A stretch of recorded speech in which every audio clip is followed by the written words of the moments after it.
మోకాల నొప్పులకు ఎటువంటి సర్జరీ లేకుండా ఎపియాన్ పెయిన్ క్లినిక్ అందిస్తున్న అత్యాధునిక చికిత్స. సో మన రోజువారీ జీవితం, డైలీ లైఫ్, డే రోజు ఎలా మొదలవుతుందంటే కొంతమంది కాఫీ తాగుతారు, కొంతమంది టీ తాగుతారు. అయితే ముఖ్యంగా కాఫీ గురించి ఎక్కువ మోస్ట్ టాకబుల్ సబ్జెక్ట్ డిస్కషన్లో ఉంది. కొంతమంది కాఫీ చాలా మంచిదంటారు, కొంతమంది ఏమో కాఫీ మంచిది కాదంటారు. ఈ కాఫీని ఎలా చూడాలి హెల్త్ రిలేటెడ్గా? సో కాఫీ అయినా గానీ, టీ అయినా గానీ ఏదైనా మితంగా తీసుకుంటే పర్లేదండి. ఎక్కువ మోతాదులో తీసుకుంటే ప్రాబ్లమ్ అవుతుంది. కాఫీ విషయానికొస్తే బ్లాక్ కాఫీ అంటే మనం బయట తీసుకున్నా గానీ, ఎక్కువ బయట దేశాల్లో బ్లాక్ కాఫీ అనేది బాగా ఫేమస్.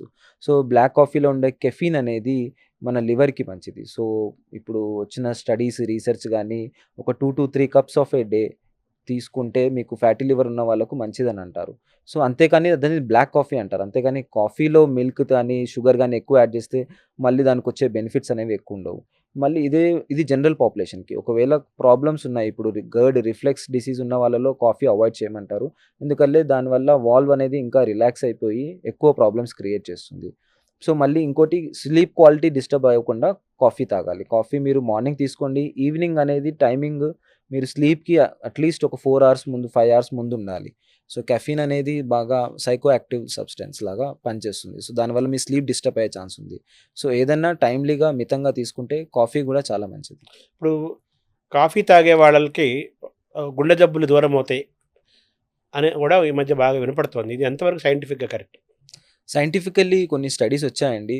అది అట్లా అని చెప్పి మనము ఇన్ జనరల్‌గా కాఫీని రికమెండ్ చేయడానికి లేదు.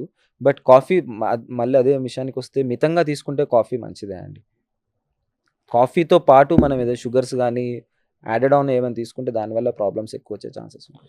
సో మన ఆహార విధానాన్ని, ఫుడ్‌ని గాని మనం అబ్జర్వ్ చేస్తే ఒక్కొక్క దేశంలో, ఒక్కొక్క ప్రాంతంలో ఒక్కొక్క రకమైన ఫుడ్ డిజైన్ చేసి హండ్రెడ్స్ ఆఫ్ ఇయర్స్ నుంచి మనకు అలవాటు, వందల సంవత్సరాల నుంచి అలవాటవుతుంది. మన తెలుగు వాళ్ళం కాబట్టి మనం తినే ఆహారం పొద్దునేది సద్దన్నము, వాళ్ళకి అన్నము, ఇడ్లీ, దోస లాంటి టిఫిన్‌లు, మధ్యాహ్నం మామూలుగా అన్నంతో కూరలు, పచ్చడి, పప్పు ఇది. మళ్ళీ నైట్‌కి టిఫిన్ అయితే టిఫిన్‌లు, లేదా భోజనం అయితే భోజనం. ఇది మన యాక్చువల్‌గా ఇన్ ఎ నట్‌షెల్ ఇది ఒక స్ట్రక్చర్. ఇది ఎలా ఉంది మన స్ట్రక్చర్? మన స్ట్రక్చర్ అదే అండి చెప్పాను బాలేదు. సో దీనివల్లనే మన ఇక్కడ తెలుగు వాళ్ళు గానీ, మన స్టేట్‌లలో చాలామంది జబ్బులు పడుతున్నారు. Diabetes, sugar. సో మనం మేజర్‌గా మనకొచ్చేది బ్యాలెన్స్ డైట్ లేదండి మన ఫుడ్‌లో. మనం తింటే రైసే తింటాం, లేదంటే చపాతీ తింటాం.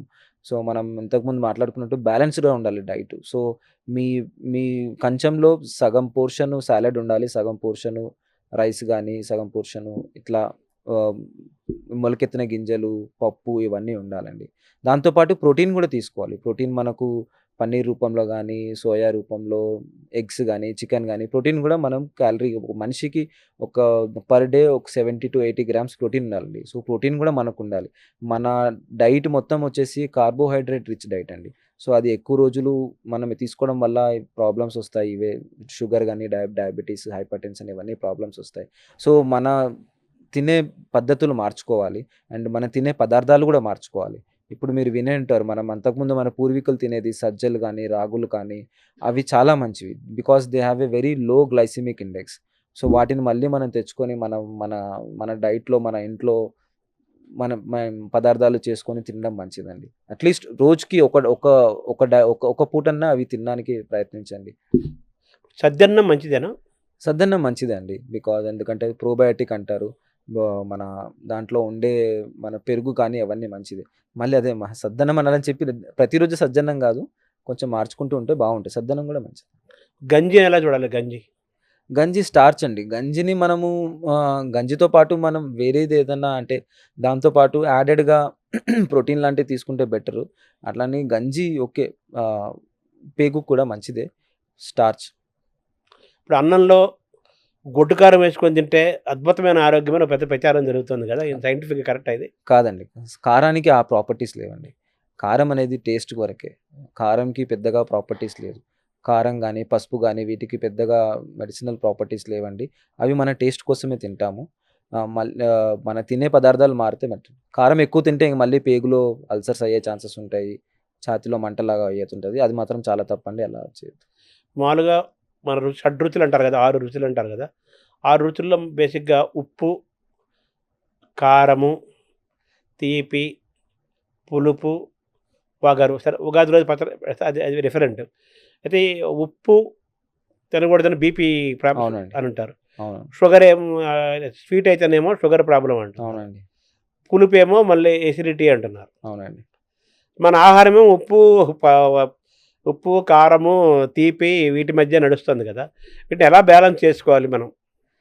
రుచులనేవి మన టేస్ట్ కోసం మనం చేసుకున్నవి అంతే కానీ, రుచుల వల్ల మనకొచ్చే న్యూట్రిషనల్ వాల్యూ ఏముండదండి. ఇప్పుడు మనం ఒక శరీరం చూసుకుంటే, మన ఈ రుచుల వల్ల శరీరం ఏర్పడలేదు. శరీరంలో మన కార్బోహైడ్రేట్ కావాలి, ప్రోటీన్ కావాలి, ఫ్యాట్ కావాలి.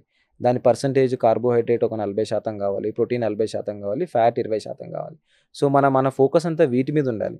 రుచుల కోసం అని చెప్పి మనము తినే పదార్థాలు మారిస్తే మనం జబ్బులు పడే అవకాశం ఎక్కువగా ఉంది. సో, ఒకవేళ రుచులు అనుకున్నా గానీ, రుచులు మితంగా ఉండాలి మళ్ళీ. ఏది ఎక్కువ మోతాదులో తీసుకున్నా మీరు చెప్పిన షడ్‌రుచుల్లో ఏది ఎక్కువ మోతాదులో తీసుకున్నా గానీ ఇబ్బందే.